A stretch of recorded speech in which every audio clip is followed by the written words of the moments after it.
Ya, kita masuk dalam doa ya. Mari kita berdoa. Bapa, kami hari ini bersyukur jika kami sampai pada pengenalan akan Kristus yang semakin kuat, semakin berakar, dan berasal dari firman Kristus juga. Kami bersyukur karena Engkau mengenalkan kasih-Mu yang terdalam, lebih daripada maut, lebih daripada segala dosa kami, dan di dalam Kristus kami melihat segala dosa sudah dikalahkan, sudah ditaklukkan. Segala sakit penyakit dan kehancuran manusia karena dosa dan kerusakan-kerusakan dalam diri manusia juga Tuhan perbaiki, dan Tuhan berikan satu contoh teladan yang sempurna, yaitu Kristus sendiri, anakmu yang tunggal, anak Allah dan anak manusia itu. Kami akan belajar siapakah Kristus dan apa yang menjadi satu kekuatan dalam hidup dan pelayanan, yaitu ketuhanan di dalam ketuhanan Kristus. Bimbinglah kami supaya kami belajar, karena begitu panjang tentang the Lordship of Christ ini, sehingga seluruh perjanjian lama sangat mengenal akan konsep ini, mulai dari Yahweh sampai Kurios dan Theos di dalam bahasa Yunani, semua mengacu kepada ketuhanan dan keberadaan Yesus sebagai Raja dan sebagai Tuhan atas segala yang hidup. Terima kasih Bapa, biarlah roh Tuhan membantu kami untuk mengerti firman Tuhan dengan baik dan bisa menikmati serta menaatinya, dan menikmati seluruh kemenangan di dalam iman kami bersama dengan Engkau. Terima kasih Bapa, di dalam nama Tuhan Yesus kami serahkan doa kami. Amin. Nah, kita akan melihat di dalam Roma pasal 10 ya. Roma pasal 10.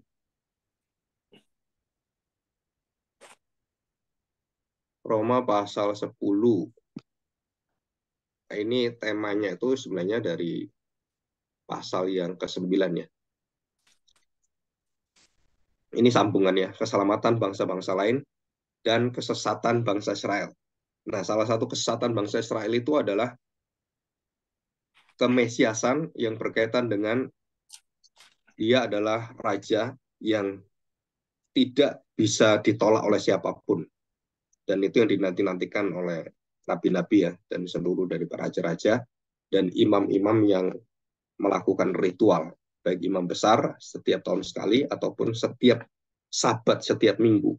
Itu menunjuk kepada kemesiasan Kristus, mulai dari sebagai nabi, sebagai raja, dan sebagai imam. Dan itu jelas menunjukkan kepada satu ketuanan Kristus. Nah, istilah ketuanan itu sebenarnya kalau kita lihat itu kayak rendah ya, karena oh ini Mister itu tuan gitu.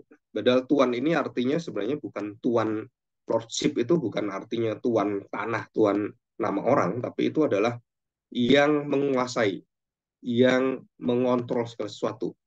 Jadi raja itu menunjukkan pada jabatannya ya, pada pengaruh kekuasaan dan juga rakyatnya. Tapi kalau tuan itu sebenarnya satu gelar yang di dalam bahasa Yunani itu disebut sebagai kurios sebenarnya. Jadi hanya Tuhan yang memiliki tuan itu. Jadi Tuhan dan tuan itu nggak bisa terlepas. Jadi kalau kita menyembah Tuhan, ya dia tuan saya. Nah kalau dia tuan saya, ya saya hambanya. Kalau saya hambanya, maka saya harus tunduk, taat, segala sesuatu yang diminta oleh Tuhan, saya harus lakukan. Nah begitu saya tidak mau, ya saya bukan milik Tuhan saya, jadi saya membantah, ya membangkang. Gitu. Nah itu bangsa Israel. Dikatakan kesesatan bangsa Israel itu seperti itu ya. Salah satunya adalah tidak menerima ketuanan Kristus, kemesiasan Kristus. Nah, termasuk di dalamnya apa? Tentang hukum Taurat. Jadi mereka memandang hukum Taurat itu adalah hukum yang tertinggi, hukum yang melebihi daripada semua hukum yang ada, dan mereka para nabi pun itu tunduk kepada Taurat. Musa pun tunduk pada Taurat, kan Taurat itu kan firman Tuhan. Nah, mereka menjunjung tinggi Taurat, mereka menjunjung tinggi Musa, dan waktu Mesias datang, mereka tetap menganggap bahwa Musa dan Taurat itu lebih tinggi. Nah, ini kesalahan ketuanan. Dan ini kerusakan ini bukan salahnya firman Tuhan perjanjian lama, tetapi ini adalah kesalahan konsep mereka. Dan mereka melihat seperti zaman sekarang ini, nanti kita belajar ketuhanan Kristus itu gampang sekali diubahkan. Contoh, kalau seseorang bisa percaya Yesus melakukan mujizat, maka seorang hamba Tuhan kemudian dia berdoa gitu, orang sakit, dan orang sakit itu sembuh. Maka hamba Tuhan ini menjadi terkenal. Terus dia kemudian didatangi orang-orang kan, karena bisa menyembuhkan, mendoakan untuk sembuh gitu, atau mengusir setan atau yang lainnya.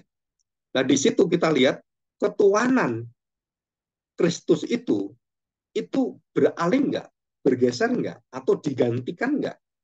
Nah, kalau orang itu mulai menggantikan bahwa dia yang mampu, dia yang melakukan, maka itu menjadi trap, ya, menjadi jebakan, menjadi satu apakah orang itu ikatan dan kemudian mematikan kita. Dan kita tahu bahwa semua apa nih, perbuatan para rasul yang berkaitan dengan kemampuan mereka, ya, rasulan mereka itu selalu berkaitan dengan siapa yang mengutus saya, Tuhan saya. Jadi saya bisa melakukan ini adalah ini karena Kristus.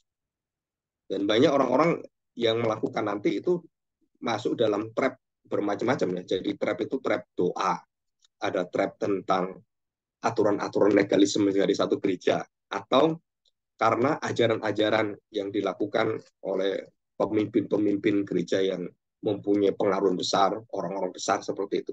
Nah, itu masuk dalam trap, dan iblis kegelapan itu sangat suka untuk masuk dalam dunia ini.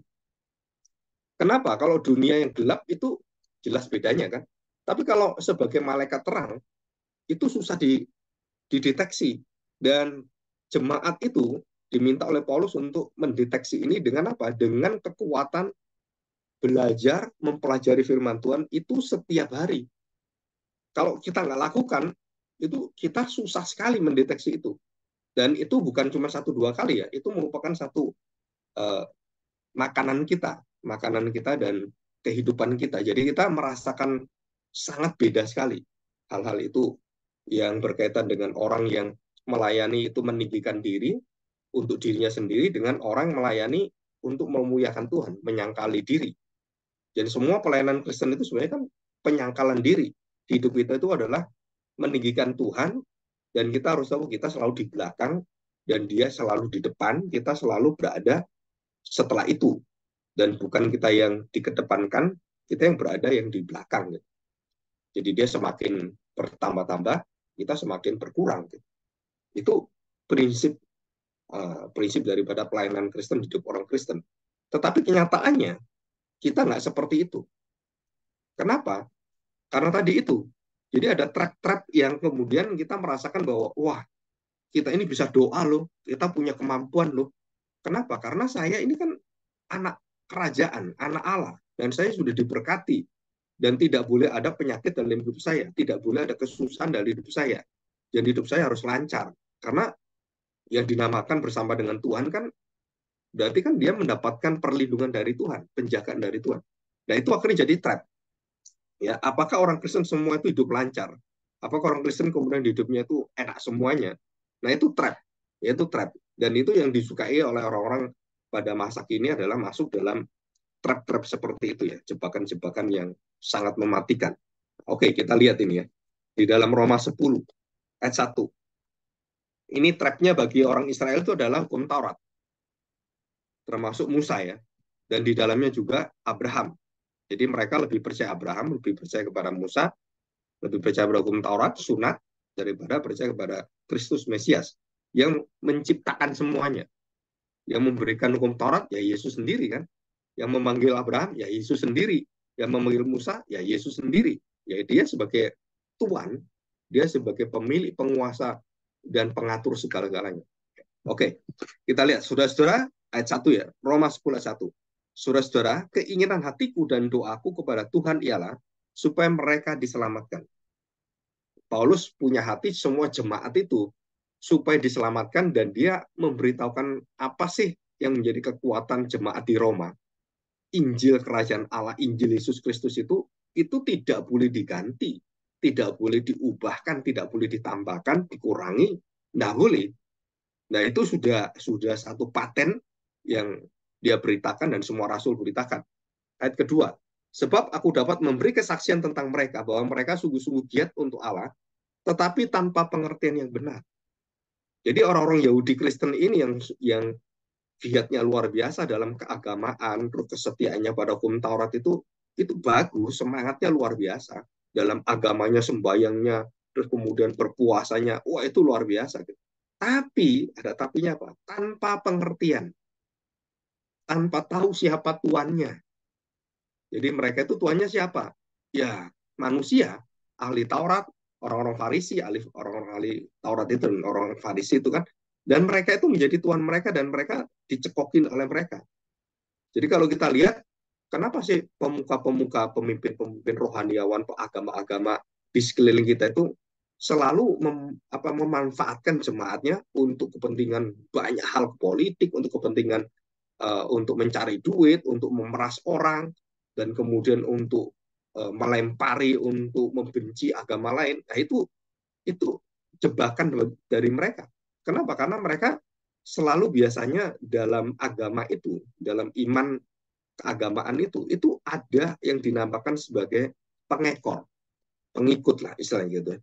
Jadi kalau pemimpinnya A ikut semuanya, nanti kita tahun 2024 ini pemilihan presiden. Itu orang-orang politikus itu biasanya untuk mensuksesi semuanya. Mereka cari pemimpin-pemimpin rohaniawan, kemudian mereka masuk, mereka pakai uang, dan semua anak buahnya jemaatnya, begitu diperintah oleh dia. Seperti di daerah-daerah yang suku-suku itu ya, yang agama-agama yang kuat itu diperintahkan oleh pemimpinnya, rohaniawannya, pemuka agamanya gitu. Pilih ini, semua pilih. Nah itu trap, itu jebakan. Jebakan apa? Jebakan kerohanian, jebakan kepemimpinan rohani. Dan kita seringkali seperti itu, membela pemimpin rohani, membela seseorang itu melebihi daripada kapasitas kita sampai melupakan Tuhan kita itu bukan mereka. Gitu. Tuhan kita itu bukan mereka. Pemilih hidup kita bukan mereka. Yang memerintahkan kita itu bukan pendeta kita, bukan orang-orang sel kita, tetapi adalah firman Tuhan yang dibawa, yang diberitakan oleh firman Tuhan diberitakan oleh para hamba Tuhan itu. Jadi hamba Tuhan itu bukan Tuhan kita. Hamba Tuhan itu adalah hambanya Tuhan. Bukan tuannya Tuhan, gitu kan. Bukan Tuhan kita juga. Nah, kita harus tahu bahwa pemimpin tidak selalu Tuhan. Tapi hanya satu Tuhanmu, hanya satu Tuhanmu, hanya satu pemimpinmu, yaitu Allah sendiri. Tuhan Yesus memperingatkan kita berkali-kali tentang hal ini. Ya, oke. Kita lihat ini, tanpa pengertian yang benar. Jadi mereka ada pengertian nggak? Iya ada, tapi salah, sesat, menyeleweng gitu kan. Nah itu pengertian mereka. Yang ketiga, sebab oleh karena mereka tidak mengenal kebenaran Allah, dan oleh karena mereka berusaha untuk mendirikan kebenaran mereka sendiri, maka mereka tidak takluk kepada kebenaran Allah.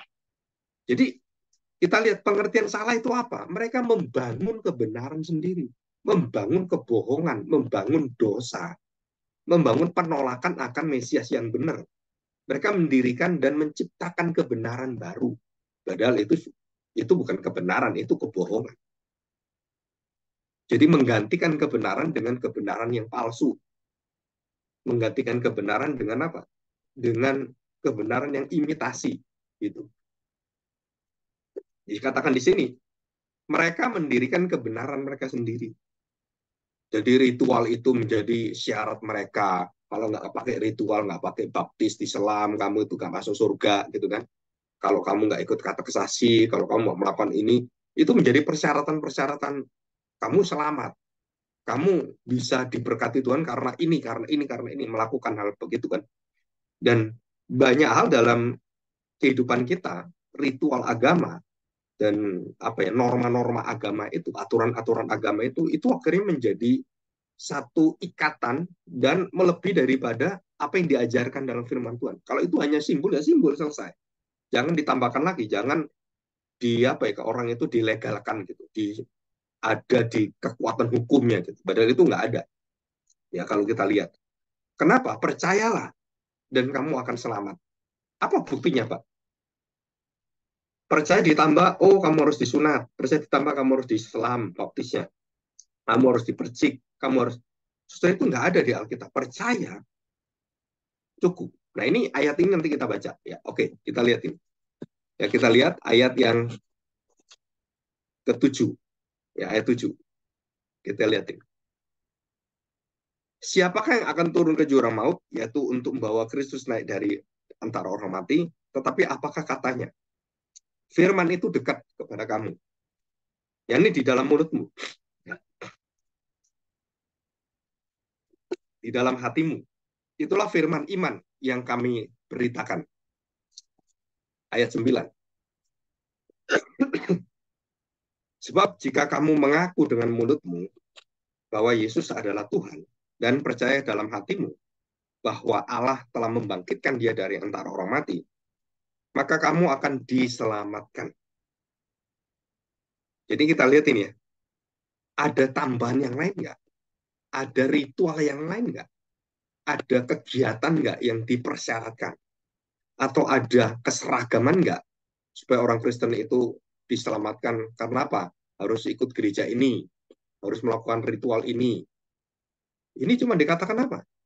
Sebab jika kamu mengaku dengan mulutmu, Yesus adalah Tuhan, Yesus adalah Tuanmu, dan percaya dalam hatimu, dan mengaku dan percaya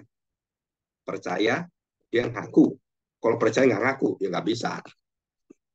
Saya takut Pak, mengaku Pak, takut bersaksi Pak. Ya udah diam aja, saya Kristen, yang penting gitu kan. Nggak bisa. Padahal nggak bisa. Ini ayatnya jelas. Harus mengaku di depan siapa? Ya semua orang untuk tanya agamamu apa, imanmu bagaimana. Kamu mengatakan bahwa saya percaya pada Yesus, dan percaya pada Yesus itu bukan agama, bukan cuman iman seperti agama lain. Ini adalah satu pengakuan. Percaya pada dia, dia adalah Tuhan saya, dia adalah Tuhan saya, dia adalah Allah saya, pencipta saya. Dan percaya dalam hatimu bahwa Allah telah membangkitkan dia dari antara orang mati, maka kamu akan diselamatkan. Jadi ini persyaratannya. Apa persyaratannya? Percaya dan mengaku. Percaya dan mengaku. Ada nggak tambahan yang lain? Harus ikut ke gereja ini, harus masuk ke gereja ini, harus gerejanya harus yang beraliran A, B, C seperti itu. Siapa aja nggak ada. Kenapa nggak ada? Karena itu bukan persyaratan. Jadi banyak orang Kristen yang tidak terikat dengan beberapa hal berkaitan dengan organisasi gereja. Diselamatkan nggak? Iya. Seperti orang-orang yang berada di daerah komunis gitu kan, di Soviet, di China, dan di Afrika yang disiksa. Dan itu jelas bahwa mereka adalah orang-orang yang tanpa organisasi gereja. Karena mereka nggak mungkin cari gereja yang berorganisasi, karena pasti ditangkap, pasti dibunuh, dan itu nggak mungkin. Walaupun ada organisasi yang sah, gereja yang sah oleh pemerintah gitu. Tapi mereka nggak mau. Kenapa? Karena ya gerejanya beda dengan gereja yang benar gitu kan. Gereja pemerintah itu firman Tuhannya, Yesus tentang Tuhan semuanya dihilangi semua. Yang di China itu kan preserve itu. Nah ini kita belajar ini ayat 10 sekarang. Karena dengan hati orang percaya dibenarkan. Apa yang membenarkan kita? Percaya kita. Kenapa kita bisa percaya? Karena mendapatkan anugerah. Jadi anugerah Tuhan yang memberikan kita bisa percaya, bisa mempercayai, dan bisa menerima Kristus sebagai Tuhan saya. Itu yang menjadi keselamatan kita, dan kita dibenarkan oleh itu. Dengan hati orang percaya dibenarkan, dan dengan mulut orang mengaku diselamatkan. Jadi ini nggak bisa terpisah gitu. Nggak bisa cuman ngaku-ngaku dengan mulut orang Kristen, dia seorang yang dipakai oleh Tuhan. Tapi percaya dalam hatinya, itu kita nggak tahu pasti. Apakah dia percaya Yesus sebagai Tuhan? Kenyataannya hidupnya kok beda ya? Seluruh hidupnya itu beda. Nggak pernah berkomitmen terhadap penyembahan pada Tuhan, dan selalu dibawa dengan kepentingan-kepentingan dirinya sendiri, dan kemanapun dia pergi itu tidak mementingkan hari Sabat gitu kan, tidak mementingkan tentang bagaimana bersembahyang kepada Tuhan. Terus saya tanya, kamu tuh Tuhanmu siapa? kerjaanmu, bisnismu, keluargamu, anakmu, atau kepentingan siapa? Nah, saudara, kalau kita ditanya seperti ini, kemudian ditanya, kamu ngaku Kristen, kamu pelayanan, kamu pemimpin, kamu seorang majelis, kamu seorang penginjil, kamu seorang pendeta gitu kan? Kamu secara pengakuan mulutmu itu ya kita percaya kamu Kristen gitu. Tapi waktu kita melihat apa yang ada dalam hidupmu, kamu mementingkan siapa, mendahulukan siapa, dan yang di depan kamu siapa, Tuhanmu siapa. Nah, kita gagal. Kenapa gagal? Yaitu karena kita tidak tahu Tuhan kita ini sebenarnya siapa. Jadi satu sisi begini ya, satu sisi orang rajin belum tentu dia tuh orang percaya gitu kan. Tapi orang-orang yang nggak rajin, yang istilahnya kegiatan tentang rohani itu nggak ada gitu ya. Kita nggak boleh menuduh apa. Oh, orang itu pasti nggak percaya Tuhan Yesus. Nah, saudara, biasanya kita tuh menguji apa? Menguji orang dengan apa? Dengan bukti yang ada, dengan buah yang bisa kita rasakan. Tuhan Yesus mengatakan demikian. Kamu ingin bukti orang Kristen atau enggak? Itu kamu rasakan dari buahnya. Pohonnya nggak bisa kamu rasakan. Pohonnya, ya namanya pohon dirasakan, nggak ada kan. Dari buahnya kamu bisa rasakan. Jadi dari buahnya kamu lihat, oh dia itu tekun, dia itu benar-benar melayani Tuhan. Dia terus, nah yang kita bisa lihat apa? Dari tindakan-tindakan kesetiaannya, kita percaya bahwa dia orang yang percaya dan tindakannya itu, pengakuannya itu mengkonfirmasi, menegaskan dia adalah orang yang percaya. Loh Pak, kan orang-orang yang Bapak katakan tadi yang giat seperti itu kan belum tentu. Iya, belum tentu. Apalagi kamu nggak giat. Apalagi kamu nggak sungguh-sungguh, nggak kelihatan sungguh-sungguh. Asal-asalan gitu kan. Ya itu lebih parah kamu. Yang sungguh-sungguh aja belum tentu benar, yang kelihatannya seperti itu dan bisa jatuh dalam dosa. Apalagi kamu meninggalkan Tuhan, asal-asalan, terus kemudian keluarganya semrawut gitu kan. Ya nggak mungkin. Kenapa nggak mungkin? Ketuhanan Kristus dalam diri kita, dalam hidup kita, dalam pekerjaan kita, itu mempengaruhi seluruh daripada aspek hidup kita. Itu pengaruh. Kenapa pengaruh?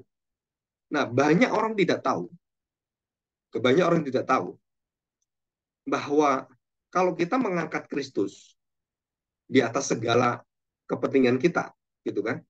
Kalau kita nanti pelajari gitu kan, saudara tahu, Kristus menaklukkan semua di bawah kakinya. Kalau kita meninggikan Kristus, berarti seluruh daripada musuh kita, kelemahan kita, daging kita, saudara tahu, itu akan diijak oleh Yesus, akan dikuasai oleh Kristus. Kalau kita mengangkat dia tinggi, kakinya itu akan menghancurkan permasalahan kita.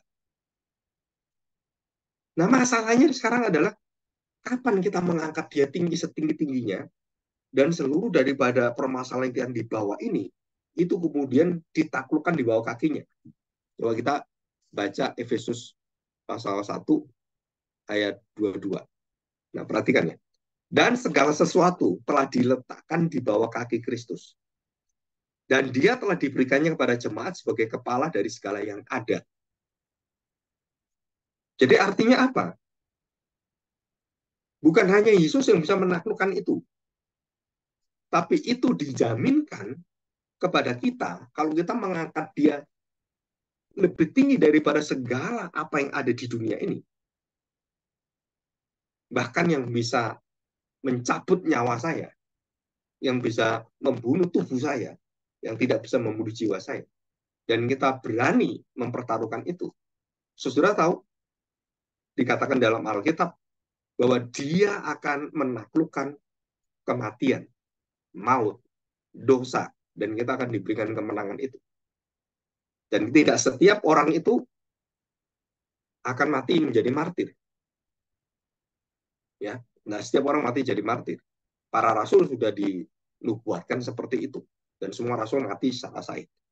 Tapi banyak orang Kristen yang tidak merasakan bahwa kesahitan itu, martir itu, kemartiran itu berkaitan dengan martiran mati secara fisik. Bukan. Kemartiran itu adalah satu prinsip yang ada dalam hidup kita. Kita mati terhadap dosa kita. Kita mati terhadap semua kerakusan kita, semua ketamakan kita, semua ingin menguasai dunia ini. Seperti itu kan? Dalam Matius kan dikatakan bahwa apa gunanya engkau mencapai dan menggapai semua isi dunia ini? Tuhan Yesus dicoba iblis sama. Dia perlihatkan kerajaan dunia. Dia perlihatkan semua kemewahan dunia. Semua harta benda. Semua kedudukan. Semua kemewahan. Kehormatan. Ini tak kasih kepada kamu semuanya. Tapi kamu binasa. Ini berkaitan dengan apa? Dengan ketuhanan kita. Di dalam hidup kita itu siapa Tuhan kita? Diri kita sendiri, kepentingan kita, keluarga kita, anak kita, atau mungkin orang tua kita gitu. Tuhan Yesus berkata kepada orang muda, ikutlah aku gitu. Orang muda mengatakan, aduh, ini papa saya lagi mau mati. Ya, tunggu dulu dong. Saya harus ngubur dia dulu. Kalau mati nanti baru ikut kamu. Tuhan Yesus katakan apa? Orang-orang menunda seperti ini, nggak layak ikut aku. Nah, kalau kita diberitahu oleh Tuhan tentang hal ini dan kemudian kita praktekkan, dia adalah Tuhan, dan kita dengar kita harus taat, apa bisa kita melaksanakan tentang ketuhanan Kristus itu? Jawaban kita jujur gitu kan, kita nggak bisa. Orang muda yang kaya juga gitu kan. Dan Tuhan Yesus mengatakan apa? Impossible. Tidak mungkin, mustahil. Orang kaya masuk ke surga. Seperti onta masuk lubang jarum. Dan ini kata-kata ini menunjukkan apa? Sebenarnya kita itu dengar siapa? Wah, Pak, kalau seperti itu, wah, terus nanti kesulitan kita hadapi gimana? Kondisi yang kita lihat bagaimana gitu. Nah, saudara, sekali lagi, semua alasan, semua apa yang kita pikirkan, itu yang dijebak bangsa Israel, akhirnya mendirikan kebenaran sendiri.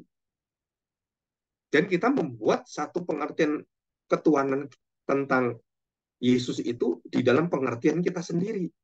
Bukan ketuhanan Kristus seperti tadi kan, memerintahkan kita.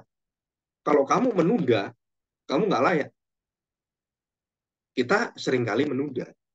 Kita seringkali, ah, ya sayang dong dengan waktu saya gitu kan. Bahkan ada orang yang ngomong dengan saya begini. Ini seorang ibu kan. Anaknya pinter ya. Waktu itu masih di Surabaya. Dan kemudian anaknya mau kuliah ke luar negeri. Dan mengambil ke apa itu MIT ya. Yang sangat elit itu. Papanya nggak setuju. Terus mamanya cerita pada saya. Wah, anak saya tiba-tiba Pak aku mau jadi hamba Tuhan. Papanya marah. Kenapa marah? Nggak setuju.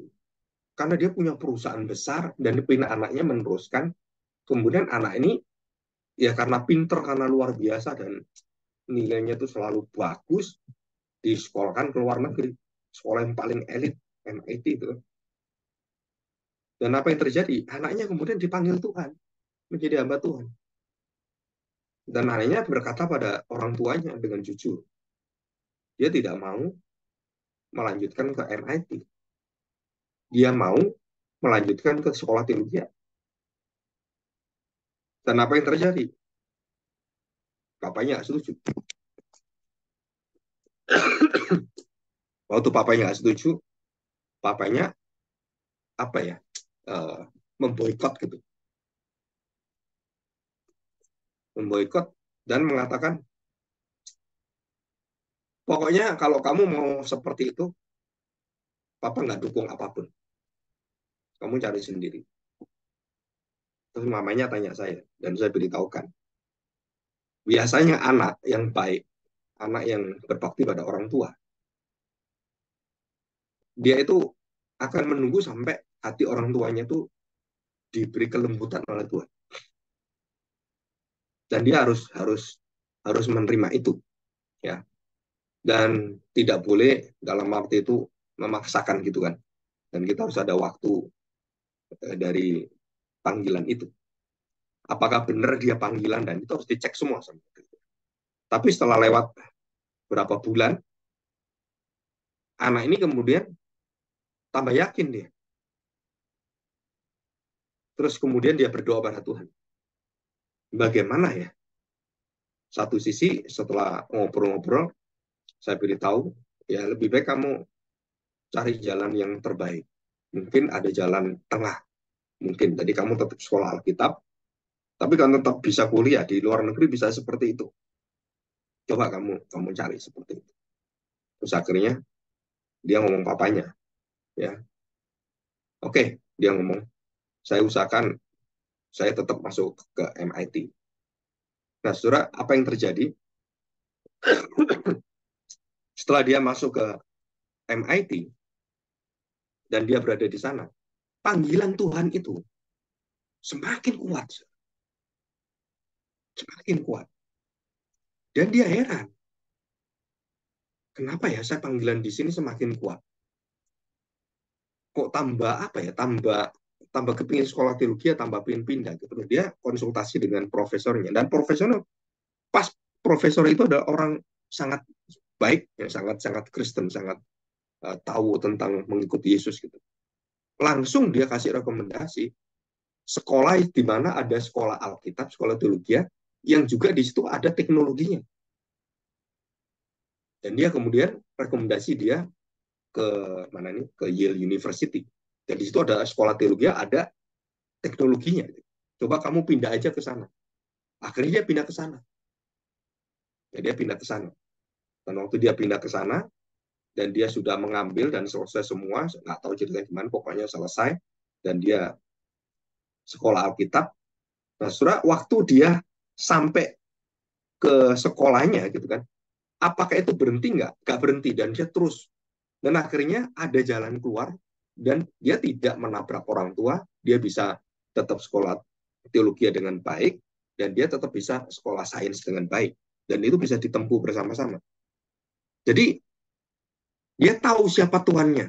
Dia tahu bagaimana menghormati orang tua. Dan semua butuh hikmat. Setelah dia selesai semua, apa yang terjadi? Ya, dia akhirnya ujungnya kemana? Dia menjadi hamba Tuhan. Jadi ujung-ujungnya kemana? Dia menjadi hamba Tuhan. Dan dia sekarang menjadi dosen, kalau salah ya. Menjadi dosen, dan sangat memberkati orang, dan dia sangat pintar sekali. Dan di situ kita melihat, wah, ini luar biasa. Kenapa luar biasa? Apapun yang kita kerjakan, kita tahu Tuhan kita siapa. Kita berserah pada Tuhan. Kita berserah pada Tuhan, Tuhan mengatur semua, dan sampai akhirnya diatur oleh Tuhan bagaimana semua berjalan dengan baik. Saya juga sama secara pribadi mengalami hal yang sama. Sekolah sepertinya keliru. Kenapa ya saya sekolah di sini? Kepingnya sekolah yang tinggi, tapi Tuhan kasih di sini. Saya nggak tahu, tapi yang saya tahu apa? Saya ini sedang dibimbing, dan saya tahu bahwa hidup saya itu dipanggil oleh Tuhan. Saya nggak tahu ini, saya dibawa ke sini, ke sekolah waktu itu di Widya Mandala di Surabaya, ya di Kalijuda. Dan apa yang terjadi? Saya ikut aja gitu. Mama saya beritahu, yang penting kan kamu nggak merugikan orang, gitu. Kamu kerja sendiri, kuliah sendiri, ya cari duit sendiri, ya udah kamu kuliah aja. Nah, setelah waktu dari awal saya kerja itu dan kuliah bayar sendiri semua, dari saya kerja sendiri, ngajar, ngelesi gitu kan. Dan semua saya lakukan ya dengan usaha saya sendiri. Dan sampai pada akhirnya waktu saya ditawari sekolah teologi, ya, itu baru tahu tujuan Tuhan itu membawa saya muter-muter ke sini, ke sekolah ini, ke pendidikan, keguruan, terus ke sastra Inggris, ke muter-muter gitu kan, sampai ketemu orang ini. Tujuannya cuma satu, saya diminta jadi hambanya. Nah, kita manusia kan nggak bisa tahu jelas, oh ya, oke, saya jadi hamba Tuhan aja selesai. Kita nggak tahu masa depan kita. Yang kita tahu apa? Ketuhanan Kristus dalam hidup kita itu nggak pernah lepas dari hidup kita. Dia yang ngatur kita. Seolah-olah kita itu mengalami banyak hal dalam hidup kita. Ya, kesulitan-kesulitan yang ya kita nggak tahu gitu. Tapi nanti Tuhan akan memberitahukan pada kita, begitu kita lewat nanti ujungnya, baik secara pribadi ataupun mungkin kondisi gereja kita gitu kan, yang mulai seret pendanaan gitu dalam waktu akhir-akhir ini kan. Nah, saudara tahu, itu semua kan membuat kita mengoreksi diri kita semua. Apakah saya sudah melakukan dan sudah memberikan hidup saya pada Tuhan? Kita harus menguji diri kita sendiri. Jangan melihat orang lain, jangan ngadili orang lain dulu. Semua itu berkaitan dengan hubungan kita dengan Tuhan. Saya sudah benar-benar nggak menyerahkan dia sebagai Tuhan saya, sebagai Tuhan saya, dan saya hidup itu untuk melayani dia. Nah, kalau itu sudah beres, otomatis semua yang ada ini, Tuhan akan atur pada waktunya. Semua permasalahan yang kita hadapi itu, kebuntuan-kebuntuan semua, itu diinjak oleh Tuhan. Dan itu kemudian diberitahukan oleh Tuhan kepada kita gitu. Nih, setelah lewat semua ya kita kan nggak tahu. Apakah Tuhan menggerakkan orang, apakah Tuhan menggerakkan mungkin hal-hal yang kejadian-kejadian tertentu yang membuat kemudian kita bisa ditolong orang, anak kita bisa kemudian bisa melepaskan diri dari segala permasalahannya, kerjaannya kemudian bisa wah baik lagi, kemudian bisa kemudian dikerjakan lagi. Setelah itu semua berkaitan dengan apa? Itu berkaitan dengan siapa Tuhan kita. Tuhan kita siapa? Tuhan itu menantikan kita supaya kita tahu yang kita tinggikan siapa. Nah, urusan nanti diinjak oleh Tuhan, itu waktu Tuhan. Kita nggak bisa melawan semua yang ada di depan kita. Kita itu lawan kita itu yang nggak kita lihat itu banyak gitu kan, yang di sekeliling kita gitu. Kegelapan juga ada di dalam kita, mempengaruhi kita, menghancurkan kita. Keinginan kita juga, kedagingan kita dipakai oleh setan untuk menghancurkan kita. Keegoisan kita, apalagi kan, kepentingan kita. Wah, itu banyak sekali. Tapi pada waktunya, begitu Kristus kita tinggikan di atas segala-galanya, dan kita kemudian tidak menunda apa yang Tuhan inginkan, bukan hanya kita yang diberkati, bukan hanya bisnis kita, bukan hanya pelayanan kita. Saudara tahu pengaruhnya. Itu jiwa anak-anak kita, jiwa jemaat kita, itu mendapatkan satu percaya dan satu pengakuan dan hasil buahnya itu di depan mata. Oke, saya akan cerita satu cerita yang mungkin ada kaitan sedikit ya sebagai penutup. Pada Oktober, 5 Oktober 2006, di Pennsylvania, itu daerah apa ya, daerah nikel ya, itu dulu penambangan nikel yang dipakai. Ada orang-orang Kristen Amish, Amish ya. Kristen Amish itu orang-orang yang tidak memakai alat-alat listrik modern. Mereka betul-betul pakai alat yang ada secara natural hidup mereka. Sabun natural. Jadi nggak pakai sabun yang dia bikin sendiri sabunnya. Dan semua itu serba natural. Dulu mereka diolok-olok. Tapi sekarang pola hidup mereka itu menjadi pola hidup yang kemudian dijual oleh body shop, oleh semuanya di dunia. Itu dari suku Amis ya. Kalau kita ngomong itu orang-orang Kristen Amis. Dan mereka anti kekerasan. Mereka penuh dengan kasih. Nah, tanggal 5 Oktober 2006 itu pertama kali Amerika menerima satu kebrutalan. Saya lupa. Itu namanya yang nembak mereka itu ada puluhan orang yang akhirnya mati itu. Itu Charles Robert atau siapa gitu ya, panggilannya Robert gitu. Nah, si Robert ini seorang yang stres dan habis di PHK gitu kan. Terus dia suka main game, suka main game. Terus anaknya mati lagi. Dan dia kemudian ada problem dengan istrinya, ya ada problem istrinya, dan dia kemudian mulai suka mabuk-mabukan. Dan suatu hari, nggak tahu ada setan apa gitu kan, kemudian dia tuh beli senjata,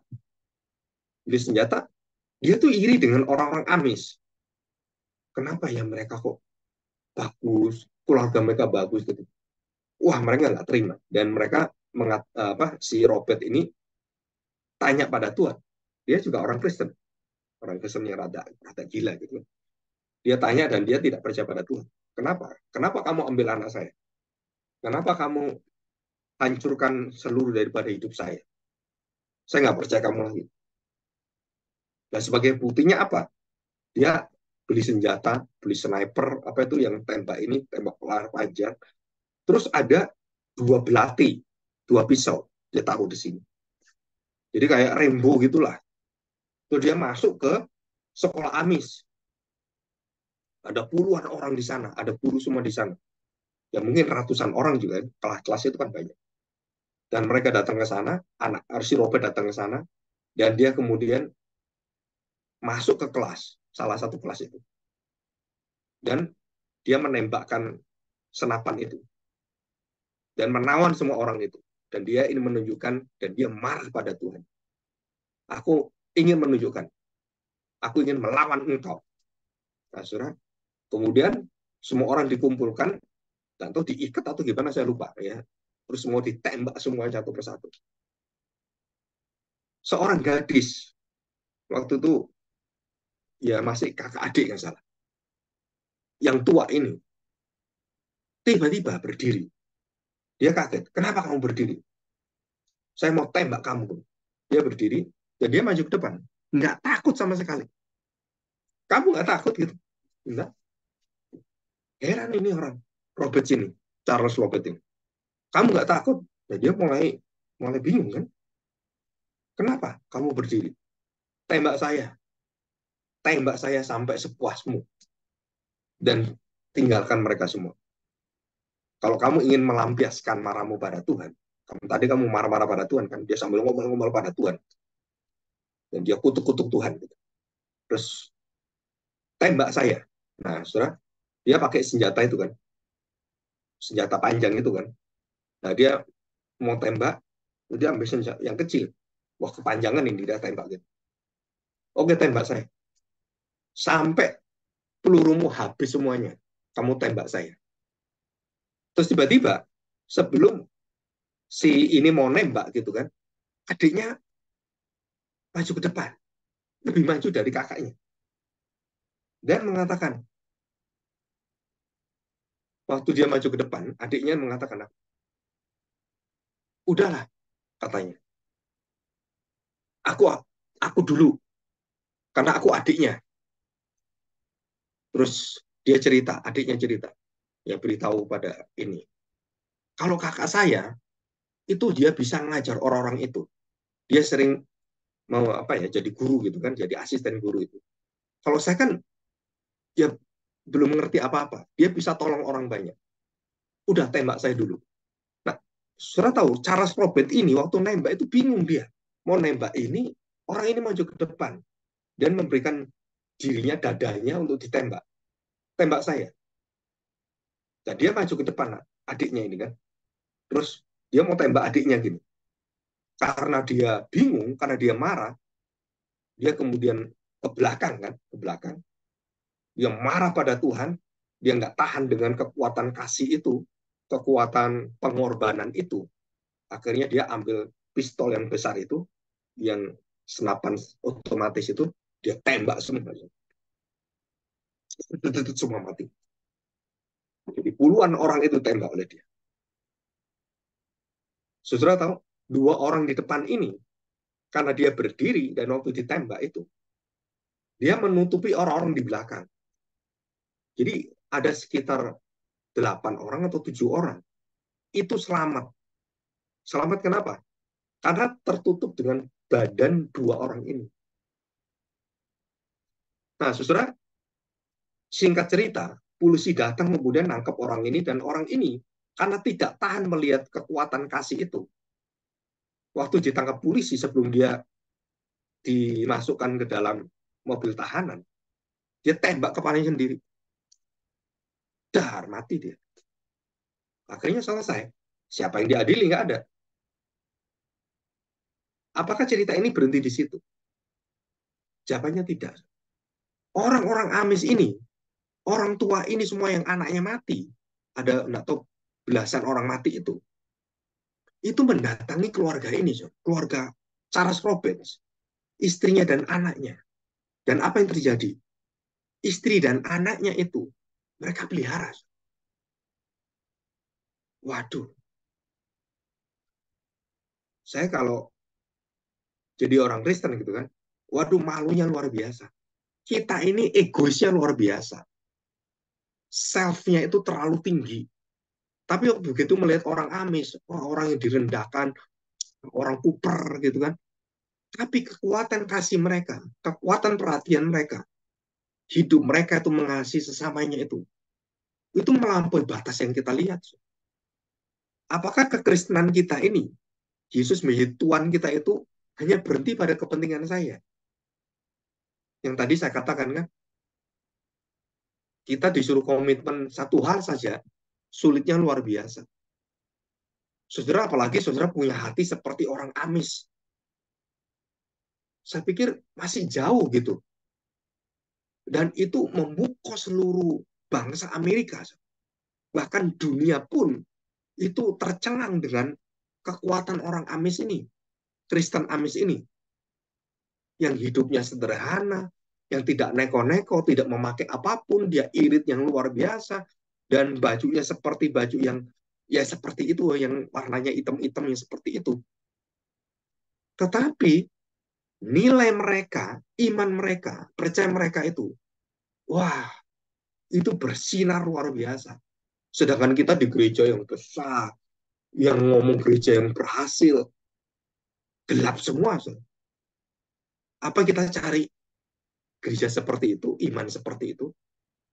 Nah, saudara, jawaban saya, ya kita kembali kepada siapa Kristus itu.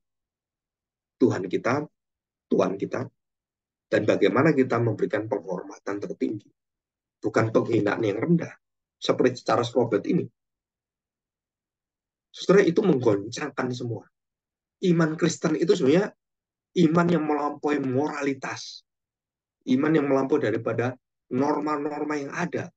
Bukan seperti orang-orang tadi itu kan. Motivasi, oh saya harus lancar hidup saya harus hidup itu penuh dengan mujizat. Saudara, kita malu dengan kesaksian orang amis itu. Mereka nggak butuh mujizat. Mereka mempersembahkan diri, itu mujizat yang luar biasa. Mendahulukan kerajaan Allah. Berkorban untuk orang lain. Apa kita melakukan itu? Jawaban kita, ya Tuhan ampuni kita. Ampuni saya. Ampuni kita semua. Ya mari kita berdoa, kita bersyukur pada Tuhan.